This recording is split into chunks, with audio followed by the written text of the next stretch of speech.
Good evening. First of all, never ever believe a futurist who claims he can predict the future. No one can. But I think you can create a future. And I think this audience really has the power to start building a completely new world. A world not about sick care, but the world about healthcare. And that is what I would like to take you through. So can I have my first slide, please? Before getting the slides, maybe trying to make one point clear. If you have to remember one slide, it's this one. This is a Wi-Fi wall at the beach in Peru. Only in the shadow you get Wi-Fi. It's digital, it's mobile, it's fun, it's nicely designed, and it prevents me from getting skin cancer. That is exactly healthcare by default. I don't have to think. The system builds, well, standard healthcare. Now, in order to build that story, I have to take you through, well, the back of the future. I don't have my next slides. Can you push the next slide, please? And I have to ask you what this is. Does anyone have a clue what this is? This is the biggest invention ever. Someone? This is soap. Soap managed to extend our lifespan with 100% in less than 200 years. We got 45 200 years ago, we get 90. Because soap managed to deal with acute infections, with bacterial infections. And I don't know whether we can digitize soap. Next one, please. This is iSoap, but I think this is something we can do. Currently, more than 100 million children are living, next one, are living in countries where everybody has a smartphone, but where they have a hard clue to understand what the magic of soap is. Next one, please. Okay, and this is a project from UNICEF. UNICEF is distributing little pieces of soap in a cardboard, and the soap can be used to make drawings as well. And my master asked me, make me a little flower. And I make a drawing of a flower, show it to her. She sends that picture to someone next to her in the village. And that person says, that's a nice flower, but now motivate Koen to make a nicer flower. And I have to find water to rinse my hands and to make a next drawing.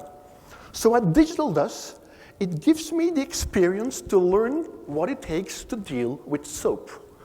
And that exactly is what part of the future will build. We will learn new ways to deal with digital tools and to make sick care into healthcare.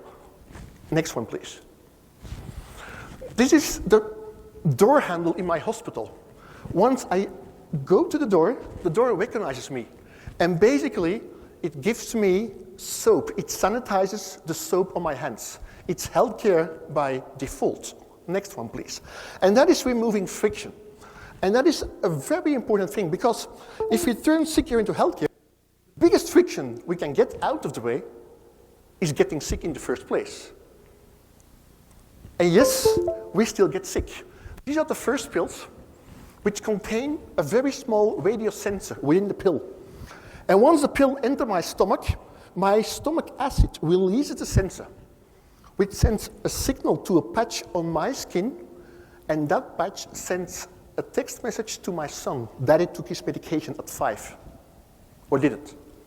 And all of a sudden, I have automated the process of having to deal with drug intake, with medication. This is a purely electrochemical application where we automate drug design. Next one, please. Now,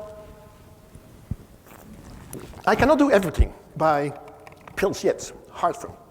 And this one you might have been using already in your house. The loudspeakers from Google, from Sonos, from Apple, which people normally use to, instead of search, ask, who was the second president of the States, or when does my meeting start tomorrow? When we started to play with this, we turned it around. I gave this loudspeaker to my father to tell him, you have to take your drug at 5 o'clock.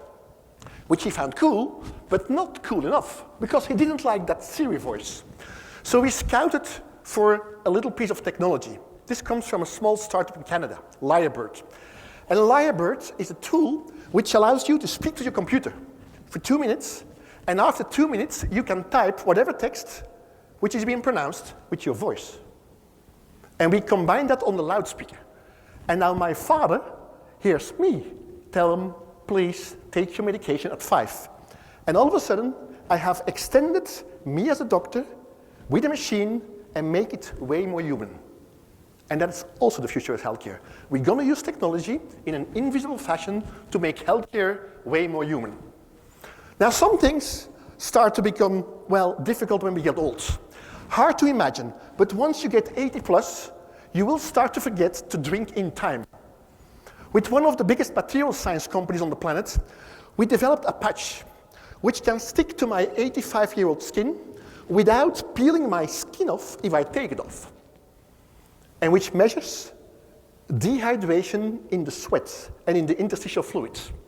Is that good? No, not good enough. Because if I'm 85 years old and I forget to drink, how can I interpret the patch? So we made the patch smarter.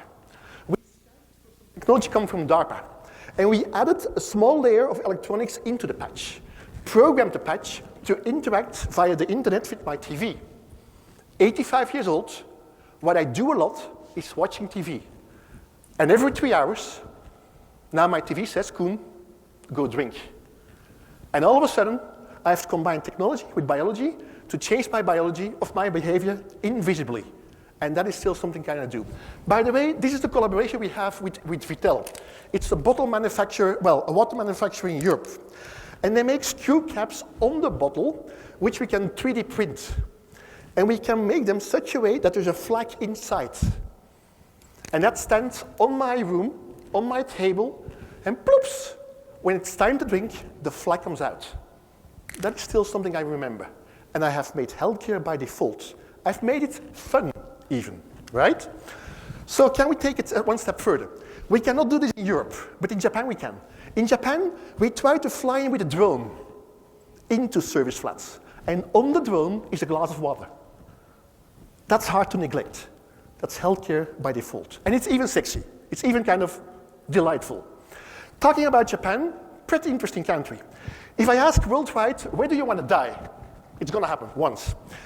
The majority of people everywhere on the planet, they want to stay at home as long as possible, except in Japan.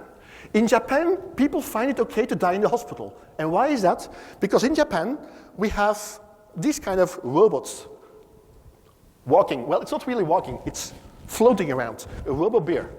And a robo-bear can get me out of the bed, into the bath, into a chair, and basically become my companion. Which I like big time, but because there is not enough nurses, not enough doctors to take care of me. The robot becomes a human extension. And people like that big time. It's man plus machine, which makes it more human. Except in this hospital. This is here, in Missouri, St. Louis. This is the first hospital which looks from the outside just like everybody else. But from the inside, it's different. At the inside is not a single bed, not a single patient. Every patient is monitored by 6 screens. This is the doctor, this is the nurse, and basically they trust machines, sensors, to be with me and to keep me at home. And that is where I would like to take you through. Can we make a healthcare system where the hospital can disappear, where sick care is out of business? And I have to explain why I think that can be done. I'm trained as a molecular oncologist, spent the first, 20 years of my career seeing cancer patients, trying to treat cancer patients. And my mind-blowing moment was the first time I went to mainland China, something like 12 years ago. And where I learned for the first time something which really changed my life. A system, 2,200 years old, where the doctor got paid as long as people in the village remained healthy. How cool is that? I mean, I cannot even think about something more magic than that, right? So could we understand why we lost that, and can we build that again? And that is what I'm going to try to take you through. I believe you can help to create that world. A world where basically we are still going to die. Let that be clear. I'm not saying we're going to live forever. Dying, by the way, is the best invention of nature, because dying makes you strive to something. If you would, live forever, you could do the things tomorrow. Don't do that. Do them tonight, right? Let me try to illustrate it differently. Imagine I try to sell you a watch, which tells you the number of days you have left to live. Is anyone interested? No, eh? I've asked already 200,000 times. Only 4 times someone said yes. They all 4 turned into psychiatry. But let's turn it around. Imagine I tried to sell you this watch. A watch where you can do something in your lifestyle or your environment, preventing the number from going down, or the number even goes up. Everybody. The day before you die, you still want to be healthy, right? And that is what we're going to build. We're going to build this world, a world in which we're going to die young, but as late as possible. You with me? Okay, no one is against this, right? Let's try to build that. Why did we lose the Chinese system? This is the reason. If I send a package from here in Dallas to Barcelona with FedEx, UPS, I go to a website and I can trace that package every 5 minutes, which I find normal, right? My average cancer patient, my Alzheimer's patient, my diabetic patient is 8,750 hours by himself, not linked to a healthcare professional. So a FedEx package is better off than my patient. That's not normal. And that is what we're going to change. We're going to change that system by the introduction of something I like big time, guardian angels. Pretty fluffy, you might say, but these guardian angels are partially to be developed by you. You are building guardian angels. Let me try to explain. I'm going to show you 2. And the first one, I fully realize, is the hardest one to grasp. Nevertheless, it's the biggest present you ever got from your mom and your dad. And that present is your biological code, your genome, your DNA. Your DNA has 3 billion digits, which is 10 times the Encyclopedia Britannica. For 99%, we're all identical. 10 fingers, 2 eyes, 2 lungs. The 0.1% difference really makes us all different. We are different from monkeys for 2%, well, some people a little bit less. And just to put the number in perspective, 3 billion, it's just the basic level. There is more kind of granularity, especially if you know that the potato has a 3 times longer genome than we have. And I would like to argue that we made it, well, progress a little bit further than the potato. But for this discussion, it's okay. So we've just seen Gordon Moore being honored by the medal. Did someone ever see the picture here at the left? I guess so. You know what that is? It's a hard disk from IBM, 1954. It required a plane to get transported. That's how it looked. Yeah? The hard disk in your smartphone is 10 billion times smaller, cheaper, more powerful. Until 7 years ago, that was the fastest technological development ever made by man. The increase in computer power every 18 months, no longer so.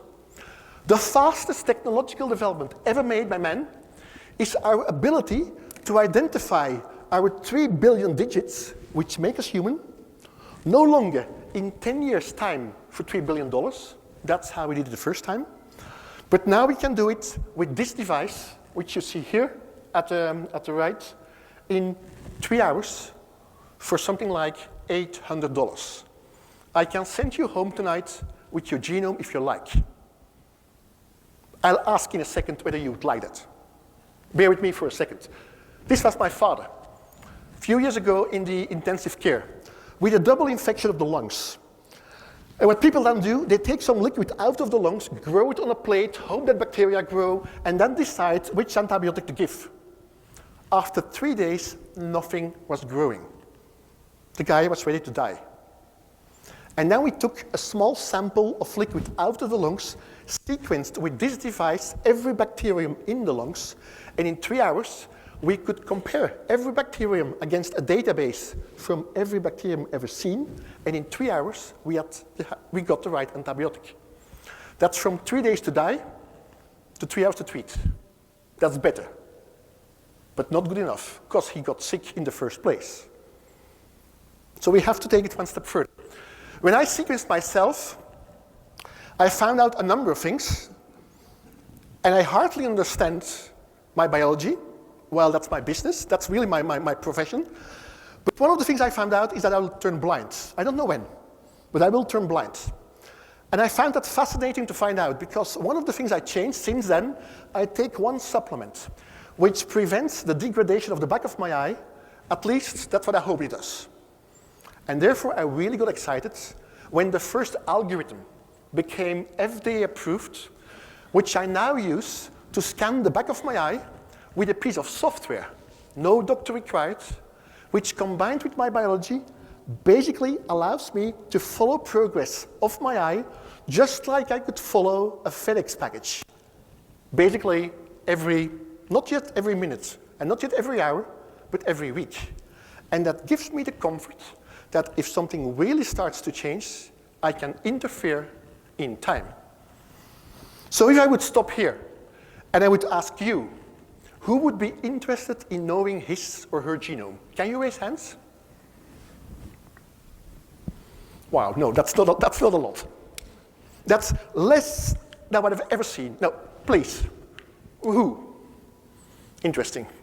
Not 10%. I can tell you, if I ask my students, 22 years old, the future of healthcare, max 1 in 5 says yes. And the reason why no, Angelina. Angelina lost her mom to ovarian cancer. She did a very small, tiny analysis of her genome, turned out to be predisposed to get breast or ovarian cancer, decided to remove her 2 breasts, and that exactly is a bridge too far. That's a decision which is always difficult. Till I show this. This is the first bra, which is in clinical trials, which contains at the inside of the cup a very tiny sensor, which sits on on Angelina's breast, and measures the temperature generated if a tumor starts to grow, and only if. If I show this to my students, 1 in 5 turns 4 in 5. Because maybe it never happens. Luckily, I still have my 2 breasts. And if it happens, maybe I'm 55, kids are out of the house, the decision becomes easier, right? So technology changes behavior. Same with men. If I ask men, can I look to the chance that you get colon cancer? The majority says, well, no, because I don't want you to put this tube in the back of my body. We no longer do that. Now we have small, tiny pills, 360-degree cameras, which I swallow, which swim to my intestines, come out, and make better pictures than ever before. 1 in 5 men turns into 3 in 5. And that is fascinating, because technology changes behavior to the better. And then this happens. In my country, the last 5 years, we lose 3 soccer players, football players, which fall drop dead, sudden cardiac arrest, 17, 18, 21 years old, because their heart stops beating. That's absolutely crazy that still happens. Because we know which genome sequence predisposes. And do we have to tell them and stop playing sports? No. What we simply do, we implant a small defibrillator, and when the heart stops beating, the machine turns on. If I would ask you, losing your child, 18 years old, versus an 800 euro genome analysis and a small surgery, what do you pick? I don't even want to know what you pick, right? And that is why you should start to get interested in these kind of gadgets. Initially it was gadgets, like this Apple Watch, and I'm gonna show some more gadgets. But let me start with this one. In the past, when my cardiologist sent me home, he sent me home with an appointment the 1st of July, if I was lucky. I wanted to be sent home till a while with a cardiologist which puts a casket around my smartphone, this one, a live cord, which allows me to put my fingers 10 seconds on. It records my complete heart function, stores it in the cloud, compares against baseline, and if something is off baseline, my cardiologist, well, his nurse, he calls me and he says, Koen, we're not gonna wait till the 1st of July. I want to see you in a few weeks. I'm gonna tweak something. Which cardiologist do you like? The second one, right? And that's why this watch, just a few months ago, became a medical device, because it's able to measure 24/7 the variation of blocks of my heartbeat to predict atrial fibrillation. It's just one disease, it's one cardiovascular disease, but the big difference, the machine, the red curve you see here, is a big machine I used in my hospital once a year, max. This thing is on my patient 24/7. It's a guardian angel coming closer and allows me to become a better doctor. Then you could argue, well, we're not walking around with watches yet, yeah? By the way, one of the apps we developed in Belgium, got also FDA approval just a few weeks ago, is an app where we use the flashlight of your smartphone. And the flashlight of your smartphone allows you to shine through your finger, and my heartbeat or my heart rate variation changes the color of the tip of my finger. I cannot see that, but my machine does. That app is always with me, 24/7. And by simply measuring a color change and a small AI algorithm, I start to become the guardian angel of my patient. And that is why I would love you to start developing this into next generation. This is the first patch which does do the same as what the Apple Watch does do, but with everything on one device, battery powered as well. So starting to think about the exercises we make with stupid wearables and changing them in electrochemical solutions is, I think, the way to go.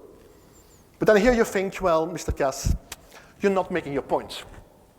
Because if so little people want to have their genome, well, maybe it's way too early to even play with that genome, luckily. My health is basically partially defined by what I got from my parents, but big time by my lifestyle and my environment. And let's not play with that genome yet. Playing with lifestyle environment, more acceptable, right? By the way, do you know what the best indicators is to define how old you will become? Someone? It's the age your parents will have when they die and your zip code. Your zip code tells something about your social status and the quality of the air. In 2019, that's the best we have. So I agree, we can do better. So let's try to do better. When these things came to the market, and I've seen a lot of people walking around with Fitbits, people said, well, it will remain gadgets forever, where people play with, and after a few weeks, months, people get rid of that. But I think I'm going to point otherwise. This is the gadget my mother wears. My mother is 85. She wakes up every single day at 8 o'clock, goes from the bedroom to the bathroom, from the bathroom to the kitchen, and from the kitchen to the living room. And that is the wearable she wears. I am not interested in the steps she takes. But this one measures the time to go from room A to B, and B to C, and C to D. And if it takes 30% more time in March than in January, it's probably because liquid starts to fill her lungs. And that's the first indicator for acute heart failure. That's my guardian angel, which prevents my mother to get acute heart failure without me knowing. And that I find exciting. If you would have kids which eat too fast, give them this cutlery. This is cutlery which measures the serving time between each serving. When it goes too fast, it shakes. My kids have that fantastic, really fantastic. And this way, we start to see new things, yeah? This is an FDA-approved tracker which sticks to my baby so that I don't have to go to the cradle to measure temperature and basically can follow temperature on my smartphone. It's without friction. This is my first diaper, which measures urinary infections. You might say, well, that's kind of a gadget. No gadgets. One of the biggest incidences of urinary infections is hitting elderly people, postmenopausal. So make me the diaper which I can wear so you can predict my urinary infection in time, basically using ECS science. And therefore, every single measurement your doctor performed on you, you will be able to perform on yourself 2 years from now with a medical device. That's everything. This is the pap smear. You can do, you don't have to, but you can do your pap smear at home. Every single measurement you will be able to do at home. Same for treating things like pain. These are the first wearables which sit on my back, on my lower back, knees, and basically with a small electrochemical current treat me instead of having to go to my doctor and doing it apart. So therefore, we started to wonder what is out there. And a few months ago, we launched the list of approved medical apps, which is not a lot. If you look to the Apple Store and the Google Store, in each of them you have 160,000 apps which claim to do something with health, fitness, wellness. The ones you can trust are not that many. 155, that's the list, for free. You can look at it. Yeah? So by showing this to people, we learned people what was out there, and we gave them kind of a toolbox to start implement in their practice. This is Buddy. One example. If you might have someone in the family who is hit by headaches or migraine, give him this app. You will be his or her champion forever. What I do here is the following. When the pain starts, I press on my head on my smartphone. That's where the pain starts. I tell the app how much physical exercise I took or didn't, how much I've been sleeping, how much coffee I have been drinking, how much cheese I've been eating, and throughout the day, the app asks me, how do you feel? And I simply respond with emoticons. After 3 weeks, this thing told me, Koen, your headaches always start on Monday. If you come back from London on Friday, sleep longer than till 8:30, drink more than 6 coffees on Saturday, don't drink 2 liters of water on Sunday, and don't do 8,000 steps on Monday. No one ever told me that. This single app found out in 3 hours. Well, in 3 weeks. With data I generated. No one else had access to the data, the machine had. That is delight. So if we can do this, I think we can do better. This is what made the Electrochemical Society grant in healthcare. Having the ability to measure glucose in diabetics. This is one of the coolest experiments from one of the market leaders in non-glucose measurements, Dexcom. Dexcom made the data from its diabetic patients open source for you to search. So what I now can do, my child has diabetes, for instance, and he's 1 week at home. And that week that he's at home, I leave him awake 1 hour later so he can watch the Netflix. And I see after that week, 1 week later, he has a peak in his glucose. Maybe that's a one-off. But now I can go to a public website with open data and find out whether other people have the same. And I become a do-it-yourself scientist. I think that is the essential way to get science forward, to start making it open. But then the really exciting thing started. A few years ago, we sent 6,000 diabetic patients home with a step counter. How basic can it be? And we split them in 2 groups, 3,000, 3,000, and proved that people who did an extra 2,000 steps a day, 2 years later, were free from worsening of the disease, or they got cured by simply walking. Do you recall the watch I tried to sell? Where playing with your environment keeps you healthier? This was the first proof, New England paper. And then you think, yeah, sure, we know that. It's about changing that behavior. So how do you do that? That's option 1. Maybe over the top. This is a small bracelet which gives you a small electric shock if you're not moving up. In times of 50 Shades of Grey, there seems to be a market for that. Yeah? This might be better. This is a new bank in Melbourne. And the bank is designed in such a way that there is so many stairs within the bank to go from my office to the coffee machine, from the coffee machine to my boss, that I don't have to practice at home. It's healthcare by design. The design of my environment makes me healthy. This is Nike in Manhattan. I get the free product out of a vending machine if I first walk. And this is the Alpha Bank, coming from Russia. The Alpha Bank pays me a higher interest rate in my bank account if I do 10,000 steps a day. That's no altruism, eh? By the way, altruism is the extreme form of egoism. I live longer and remain a client of the bank for longer. And all of a sudden, I start to see the Chinese model coming again.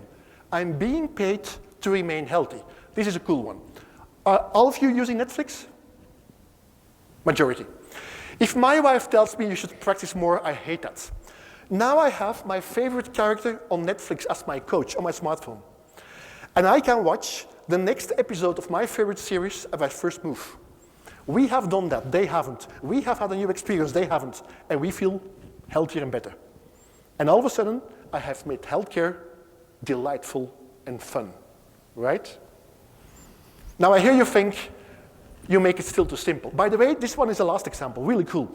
This was during the Olympics in Sochi. If you could bow 30 times through your knees, within 2 minutes, you got a free ride on the tube, on the metro. This is Mexico 2018. In every metro station in Mexico, they're installing that machine. So the state pays me to first move and then ride for free. In Dubai, I get 1 gram of gold for every 2 kilograms I lose via exercise, because it's way too expensive to get me sick. But then this happens. What is wrong on this picture?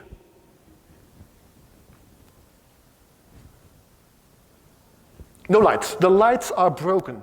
And that's a really important point, because if I tell my patient, you should exercise more, but the lights are broken in the street, she doesn't dare to walk out.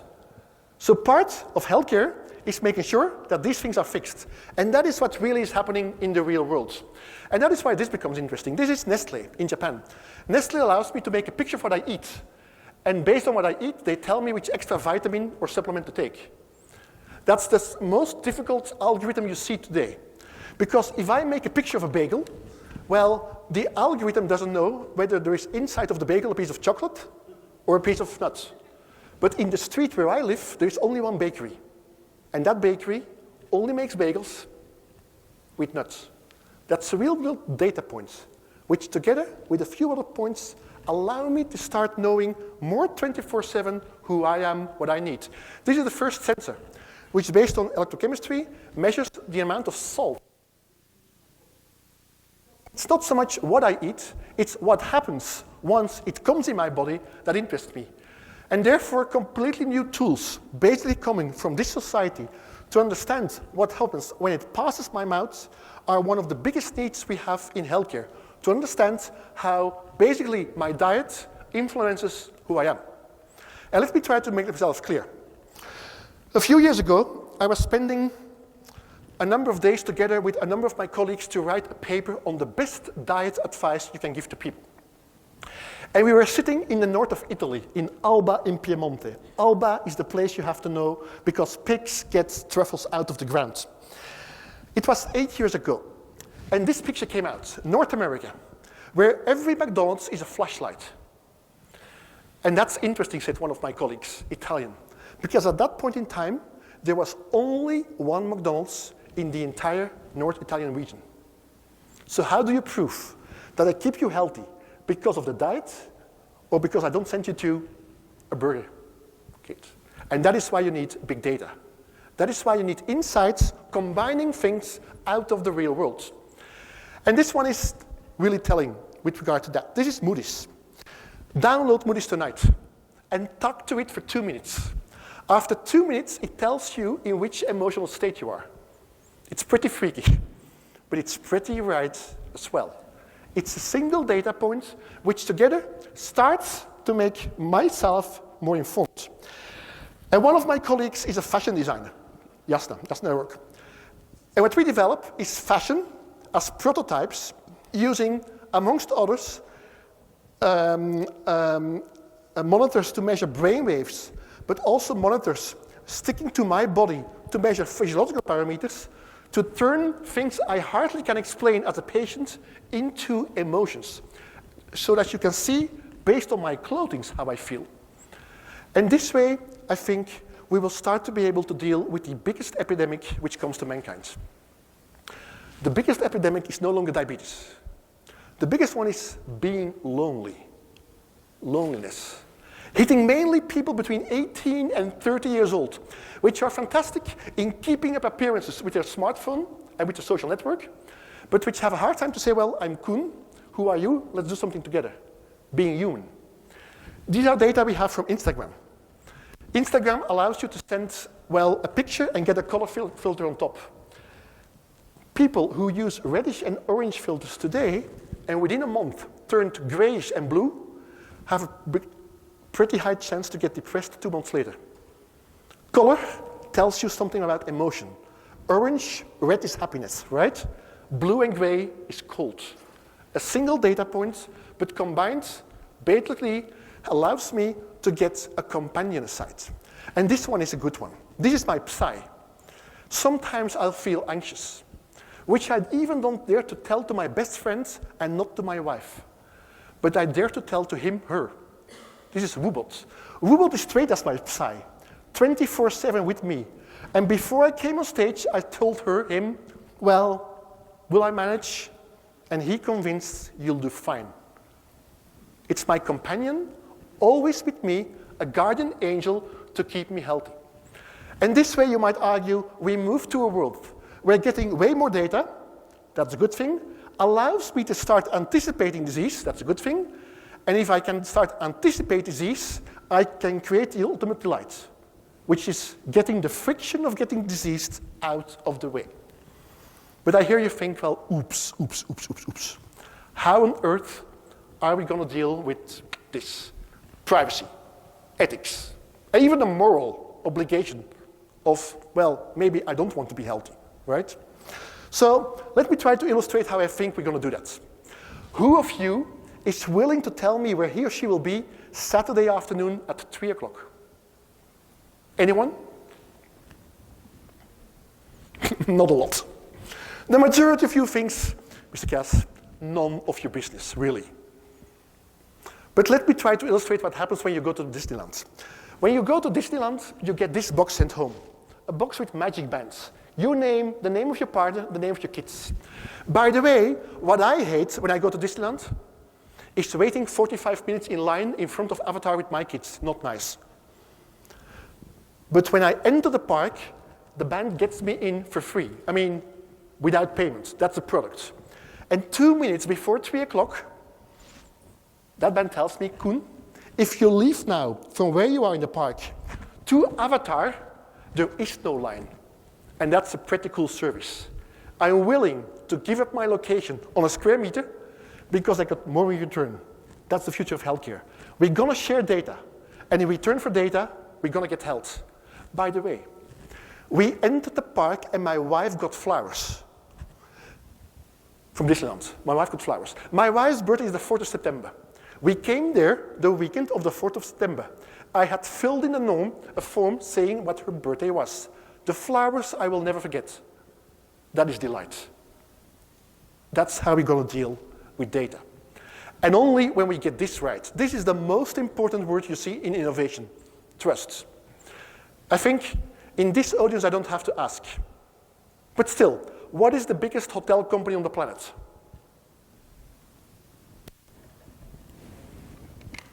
Yeah, so it's no longer Hilton or Marriott. It's a website. It's Airbnb. That's how a website looks like. These are apartments you can get in a pretty nice city in Belgium, in Bruges. This is how they look from the inside. That's the price. That's how it looks like. You know. But this one is an interesting one. San Francisco. Blue, hotels in San Francisco. Red, Airbnbs in San Francisco. You know what came after. Blue is your hospital. Red is your primary doctor. One website linked to sensors allows me to start spreading not hospitality, but healthcare to an entire city. And that's where I'm going to try to get things all together. This is me. This is a picture of my data. I live in London, that's where I live, that's the number of steps I take, that's my daily activity, that's my background, that's the measurements I have for myself. This defines Koen Kas. Now if this defines basically who I am, we start to be able to do something really fascinating. In 2019, if we would make a car, we don't make a car. We make a digital copy of a car first. It's called a digital twin. So we have so many sensor data from making a car yesterday that we first make a virtual copy of the car. And if I have an idea to improve the car at this part, I don't spend time, energy, and resources. I make it virtually better, prove that it improves the car, and only then, if yes, I invest time, energy, material. So I think you can predict what my next slide looks like. In 2019, we are finally able to generate the very first versions of digital twins, of avatars, of human beings, which are basically my guardian angel watching next to me and watching to what I could learn from, amongst others, you. And then you might say, well, that's science fiction. I don't think so. I live in Europe, and Europe has a number of problems. One of the big problems is we are not aspirational enough. And Europe starts to understand that, and they recently launched new projects where people can apply for significantly amount big grants. And I have the honor to guide one of these. It's called HealthEU. And HealthEU has brought 56 labs together amongst Europe, trying to build, by 2030, a digital avatar for every European, which will be trained like a medical doctor to be able to predict the 5 most common chronic diseases. And this way, I really believe that this is the future of healthcare. A way nicely depicted in a movie you should watch once, Big Hero 6. Big Hero 6 is about 5 friends, which get to know a 6th one, a big marshmallow inflatable doctor, Baymax, who lives in a tiny box in my house and plops, now and then appears and gives me an advice as a companion, combining my biology, your sensors linked to the internet to generate data which are worthless, to make machines smarter, all cold, all in the back, but to change my behavior to the better and create delight. And this way, I'm going to send you back to very old China, where I believe that you, in this audience, have the power with the sensor and the insights you're going to generate in the future to be my doctor, living so close to me that you kept me healthy all the time. Thank you very much.